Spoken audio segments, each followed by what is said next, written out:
Hoy ponemos el foco en el mercado gasista español y lo hacemos a partir de un informe clave que señala el 2025 como un auténtico punto de inflexión.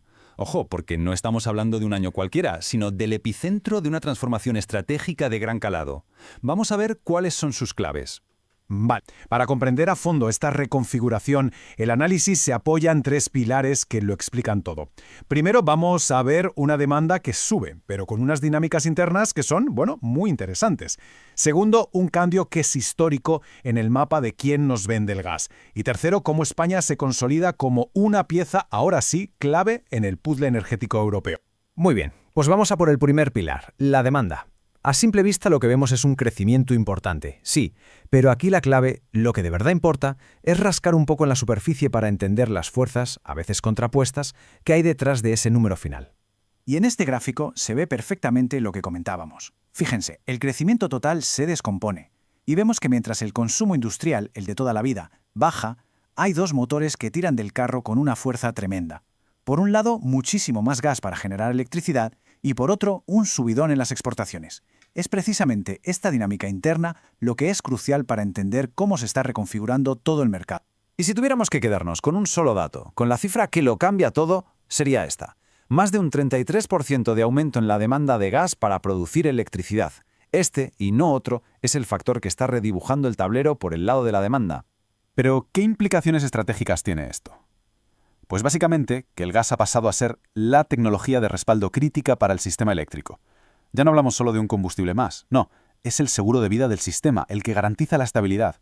Y esto no es teoría, el informe deja claro que en momentos de estrés, esta pieza ha resultado ser sencillamente fundamental para la seguridad de suministro. Cambiamos de tercio y nos vamos al segundo pilar. Y aquí, amigos, es donde la geopolítica entra de lleno en la ecuación.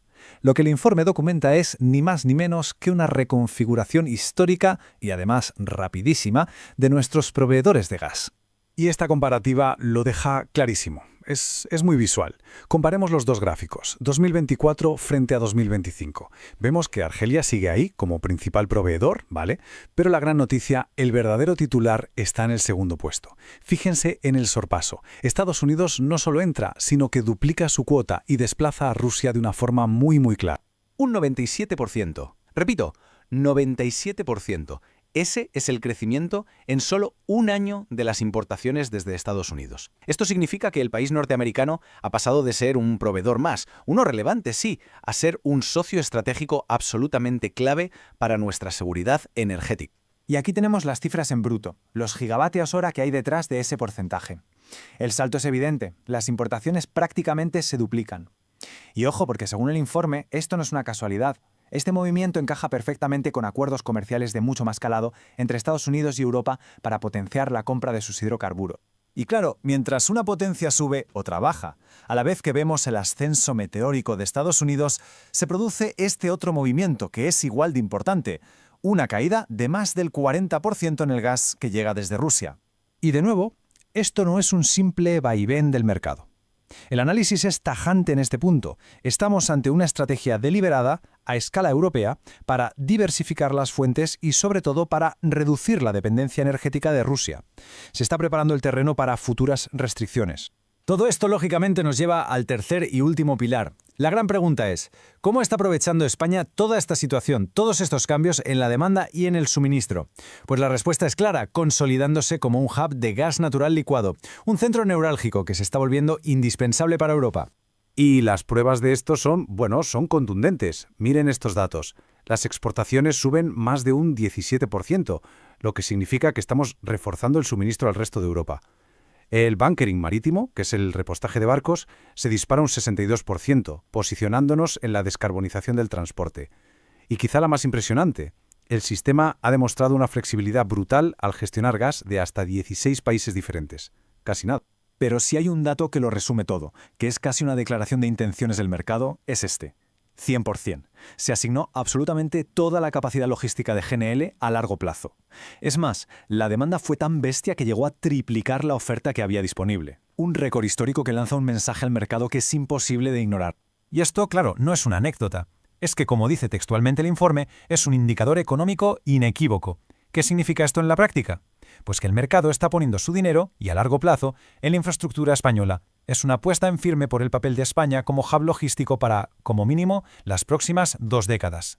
Bien, con todo este panorama ya sobre la mesa, el análisis se mete de lleno en las consecuencias, es decir, quién está ganando con todo esto, qué empresas se benefician y, lo que es igual de importante, qué retos nos esperan a la vuelta de la esquina. Pues el informe señala a 2 protagonistas muy claros en este nuevo tablero. Por un lado tenemos a Naturgy, que es la gran beneficiada de esa demanda brutal de gas para los ciclos combinados, y por el otro a Repsol, que ha jugado muy bien sus cartas para convertirse en el actor principal de esa nueva autopista del gas que se ha abierto con Estados Unidos. Y si miramos un poco más allá, al futuro, el informe pone sobre la mesa 3 puntos clave a vigilar. El primero, ojo a los almacenamientos subterráneos. Están a un nivel más bajo, y eso es una llamada de atención de cara al invierno. Segundo, los gases renovables. Todavía son una parte pequeña del pastel, pero su avance ya es constante y hay que tenerlos en el radar. Y por último, el gran desafío de 2027, el veto total al gas licuado ruso. Esto va a obligar a todo el sector a mover ficha de nuevo para cubrir ese hueco. En resumen, y para ir cerrando con las propias conclusiones del informe, queda claro que 2025 es, sin duda, ese año de inflexión del que hablábamos al principio. El sistema ha demostrado que su demanda es resiliente, ha sabido diversificar su suministro de una forma muy estratégica y, sobre todo, ha consolidado su liderazgo como un hub energético de primer nivel. Y cerramos con una pregunta que va un paso más allá de las conclusiones. Porque si España se afianza como este centro energético indispensable, la pregunta del millón, la cuestión estratégica de verdad, es ¿qué efecto dominó va a provocar esto en el resto de Europa? ¿Qué ajustes van a tener que hacer sus vecinos, tanto socios como competidores, ante esta nueva realidad? Ahí queda la reflexión, porque es una de las claves del futuro energético de todo el continente.